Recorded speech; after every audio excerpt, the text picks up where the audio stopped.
Pembacaan kitab 2 Samuel pasal 3 dan 4. 2 Samuel 3. Peperangan antara keluarga Saul dan keluarga Daud berlarut-larut, sedang keluarga Saul kian lama kian lemah. Anak-anak lelaki Daud. Di Hebron lahirlah bagi Daud anak-anak lelaki. Anak sulungnya ialah Amnon dari Ahinoam, perempuan Yisrael. Anaknya yang kedua ialah Kileab dari Abigail, bekas istri Nabal, orang Karmel. Yang ketiga ialah Absalom, anak dari Maakah, anak perempuan Talmai Raja Gesur. Yang keempat ialah Adonia, anak dari Hagit. Yang kelima ialah Sefaca, anak Abital. Dan yang keenam ialah Yitream dari Eglah, istri Daud. Semuanya ini dilahirkan bagi Daud di Hebron. Abner memihak Daud. Selama ada peperangan antara keluarga Saul dan keluarga Daud, maka Abner makin mendapat pengaruh di antara keluarga Saul. Saul mempunyai gundik yang bernama Rispa. Dia anak perempuan ayah. Berkatalah Isi-Boset kepada Abner, "Mengapa kau hampiri gundik ayahku?" Lalu sangat marahlah Abner karena perkataan Isi-Boset itu. Katanya, "Kepala anjing dari Yehuda ke aku, sampai sekarang aku masih menunjukkan kesetiaanku kepada keluarga Saul ayahmu, kepada saudara-saudaranya dan kepada sahabat-sahabatnya. Dan aku tidak membiarkan engkau jatuh ke tangan Daud. Tetapi sekarang engkau menuduh aku berlaku salah dengan seorang perempuan." Kiranya Allah menghukum Abner, bahkan lebih lagi daripada itu, jika tidak kulakukan kepada Daud seperti yang dijanjikan Tuhan dengan bersumpah kepadanya, yakni memindahkan kerajaan dari keluarga Saul dan mendirikan tahta kerajaan Daud atas Israel dan atas Yehuda dari Dan sampai Berseba. Dan Isi-Boset tidak dapat lagi menjawab sepatah kata pun kepada Abner, karena takutnya kepadanya. Lalu Abner mengirim utusan kepada Daud dengan pesan, "Milik siapakah negeri ini?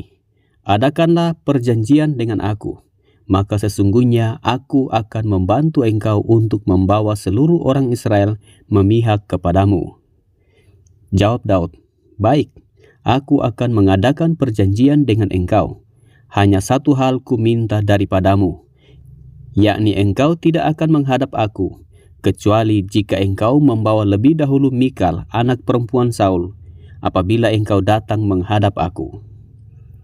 Daud mengirim utusan juga kepada Isi-Boset anak Saul dengan pesan, "Berikanlah istriku Mikal yang telah kuperoleh dengan 100 kulit katan orang Filistin."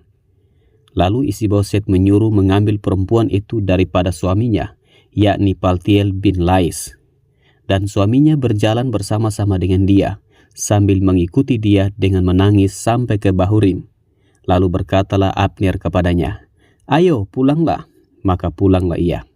Sementara itu berundinglah Abner dengan para tua-tua orang Israel. Katanya, "Telah lama kamu menghendaki Daud menjadi raja atas kamu. Maka sekarang bertindaklah, sebab Tuhan sudah berfirman tentang Daud demikian, dengan perantaraan hambaku Daud, aku akan menyelamatkan umatku Israel dari tangan orang Filistin dan dari tangan semua musuhnya." Abner berbicara dengan orang Benyamin. Pula Abner pergi membicarakan dengan Daud di Hebron segala yang sudah dipandang baik oleh orang Israel dan oleh seluruh kaum Benyamin. Ketika Abner datang kepada Daud di Hebron bersama-sama 20 orang, maka Daud mengadakan perjamuan bagi Abner dan orang-orang yang menyertainya.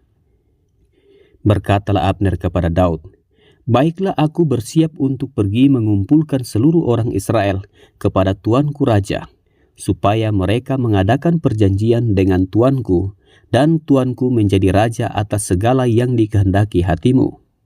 Lalu Daud membiarkan Abner pergi dan berjalanlah ia dengan selamat. Abner dibunuh oleh Yoab. Anak buah Daud dan Yoab baru saja pulang setelah mengadakan penggerebekan dan mereka membawa pulang jarahan yang banyak. Tetapi Abner tidak lagi bersama-sama Daud di Hebron, sebab ia telah dilepasnya pergi dengan selamat. Ketika Yoab bersama dengan segenap tentaranya sudah pulang, diberitahukan kepada Yoab demikian, Abner bin Ner telah datang kepada raja, dan ia sudah dibiarkannya pergi dengan selamat. Kemudian pergilah Yoab kepada raja, katanya, "Apakah yang telah kau perbuat? Abner telah datang kepadamu. Mengapa engkau membiarkannya begitu saja? Apakah engkau tidak kenal Abner bin Ner itu?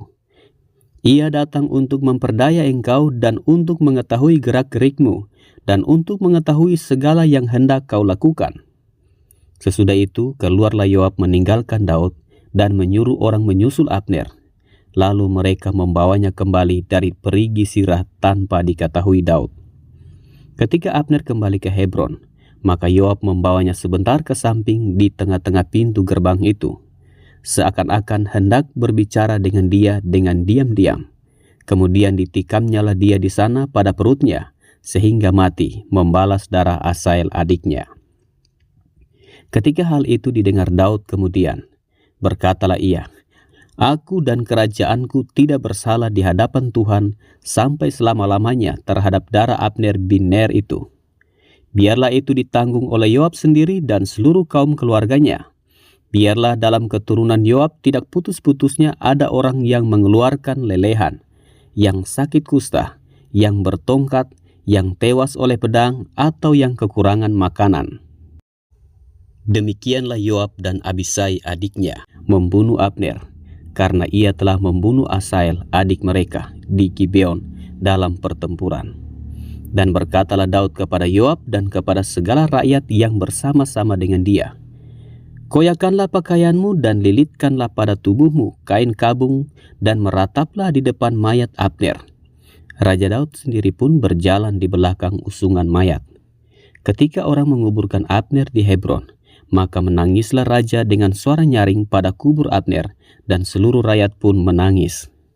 Karena Abner, raja mengucapkan nyanyian ratapan ini, "Apakah Abner harus mati seperti orang bebal? Tanganmu tidak terikat dan kakimu tidak dirantai. Engkau gugur seperti orang gugur oleh orang-orang durjana." Dan seluruh rakyat itu makin menangis karena dia. Seluruh rakyat datang menawarkan kepada Daud untuk makan roti selagi hari siang. Tetapi Daud bersumpah, katanya, "Kiranya Allah menghukum aku, bahkan lebih lagi daripada itu, jika sebelum matahari terbenam aku mengecap roti atau apapun."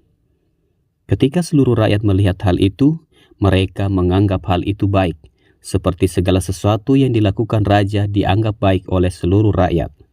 Maka taulah seluruh rakyat dan seluruh Israel pada hari itu, bahwa pembunuhan Abner bin Ner bukanlah rancangan raja. Kemudian berkatalah raja kepada para pegawainya, "Tidak tahukah kamu bahwa pada hari ini gugur seorang pemimpin, seorang besar di Israel? Tetapi aku ini sekarang masih lemah, sekalipun sudah diurapi menjadi raja. Sedang orang-orang itu, yakni anak-anak Seruya, melebihi aku dalam kekerasan. Kiranya Tuhan membalas kepada orang yang berbuat jahat setimpal dengan kejahatannya." 2 Samuel 4. Isiboset dibunuh. Ketika didengar anak Saul bahwa Abner sudah mati di Hebron, maka hilanglah keberaniannya dan terkejutlah seluruh orang Israel. Anak Saul mempunyai 2 orang sebagai kepala gerombolan, yang satu bernama Baana dan yang kedua bernama Rekab. Keduanya anak Rimon, orang Benyamin dari Beerot, sebab Beerot pun terhitung daerah Benyamin. Orang Beerot sudah melarikan diri ke Gitaim dan menjadi pendatang di sana sampai sekarang. Yonatan, anak Saul, mempunyai seorang anak laki-laki yang cacat kakinya. Ia berumur 5 tahun. Ketika datang kabar tentang Saul dan Yonatan dari Yisrael, inang pengasuhnya mengangkat dia pada waktu itu lalu lari. Tetapi karena terburu-buru larinya, anak itu jatuh dan menjadi timbang. Ia bernama Mefiboset. Orang Beerot itu, yakni Rekab dan Baana, pergi, lalu sampai pada waktu hari panas terik ke rumah Isiboset, ketika ia sedang berbaring siang hari. Kebetulan penjaga pintu rumah itu mengantuk dan tertidur, ketika sedang membersihkan gandum. Demikianlah Rekab dan Baana menyusup ke dalam. Mereka masuk ke dalam rumah itu, ketika Isiboset sedang berbaring di atas tempat tidurnya di dalam kamar tidurnya, membunuh dia lalu memenggal kepalanya. Mereka membawa kepalanya itu, lalu berjalan semalam-malaman melalui jalan dari Araba Yordan.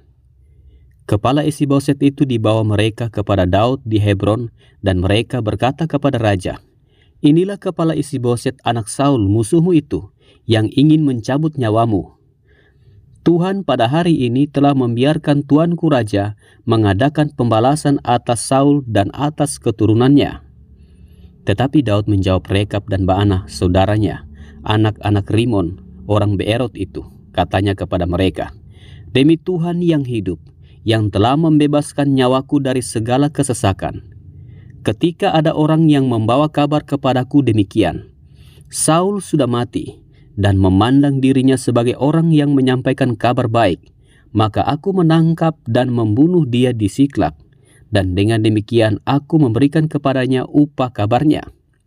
Terlebih lagi sekarang, setelah orang-orang fasik membunuh seorang yang benar di rumahnya di atas tempat tidurnya, tidakkah aku menuntut darahnya daripada kamu dan melenyapkan kamu dari muka bumi?"